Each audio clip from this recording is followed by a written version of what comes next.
ท่านผู้ชมในวันที่16กุมภาพันธ์2026กรมมาตรฐานและวัดแทกระทรวงอุตสาหกรรมและการค้าร่วมกับบริษัทลาวบาร์โค้ดจำกัด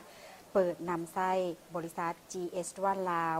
อย่างเป็นทางการและมอบใบยั่งยืนในการเป็นสมาชิกให้2บริษัทคือบริษัทเบียร์ลาวจำกัดและบริษัทดาวเฮืองจำกัดการเปิดนำไส้และป้ายสัญลักษณ์ของ GS1 ลาวโดยการเข้าร่วมของทานมโนทองวงไซรองรัฐมนตรีกระทรวงอุตสาหกรรมและการค้าทานหลวงหลีเจิ้นผู้อำนวยการบริษัทลาวบาร์โค้ดจำกัดมีบรรดาหัวหน้าองค์การหัวหน้ากรมสถาบันทานรองประธานสภาการค้าสมาคมธุรกิจบริษัทพร้อมด้วยต่างหน้าจากกระทรวงอ้อมข้างเข้าร่วมท่านศรีสังคมโคตรโยธาหัวหน้ากรมมาตรฐานและวัดแทกกระทรวงอุตสาหกรรมและการค้ากาวาเพื่อหับไส้ผลประโยชน์ของภาคธุรกิจเซ็นการขายที่ว่องไวลดความผิดพลาดการคุ้มครองสินค้าในสางการติดตามสินค้าและส่งเสริมการส่งออกเป็นที่ยอมรับของต่างประเทศและหับไส้ผลประโยชน์ของภาครัฐเซ็นคุ้มครองแหล่งกำเนิดสินค้าป้องกันสินค้าปลอมแปลงและเพิ่มความโปร่งใสในสภาพที่ระบบตองโซอุปทานหรือ Global Supply Chain กำลังเล็งก้าวไปสู่ดิจิตอลดิจิทัลเซนอัจฉริยะ Intelligent และทันสมัย Modernization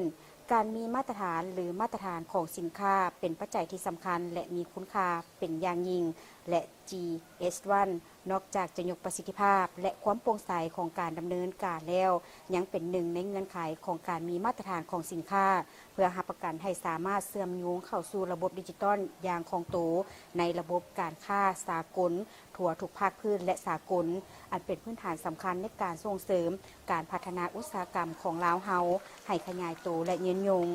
ผ่านมาสังคมได้เรียกร้องต้องการนำไส้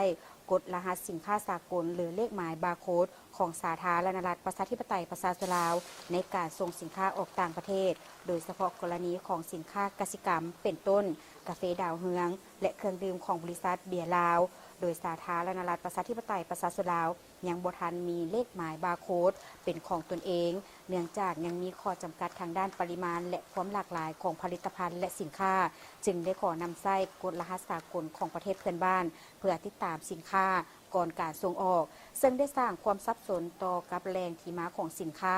เป็นประจำและต่อเนื่องหลายครั้งก็สร้างผลกระทบต่อผู้ประกอบการในการส่งออกสินค้าและมาฮอดท้ายปี 2025 กรมมาตรฐานและวัดแทกและคู่หัวมือได้สำเร็จการขอกฎรหัสสินค้าสากลของสาธารณรัฐประชาธิปไตยประชาชนลาวจากองค์การคุ้มครอง GS1 Global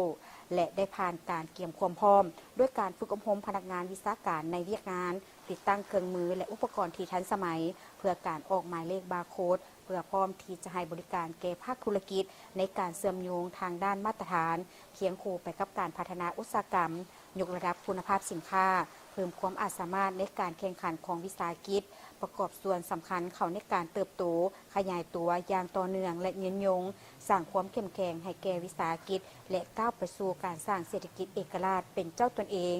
พร้อมจะช่วยให้เวียกงานมาตรฐานกลายเป็นอีกหนึ่งในขัวเสื่อมต่อที่สำคัญระหว่างความต้องการของธุรกิจและการบริการของรัฐเป็นโอกาสดีให้บรรดาผู้ประกอบการได้ให้การร่วมมือและสนับสนุนการสร้างความเป็นมาตรฐานเพื่อเฮ็ดให้สินค้าลาวสามารถแข่งขันและเชื่อมโยงเข้าในภาคพื้นและสากลอันเป็นพื้นฐานสำคัญในการสนับสนุนการพัฒนาอุตสาหกรรมในประเทศ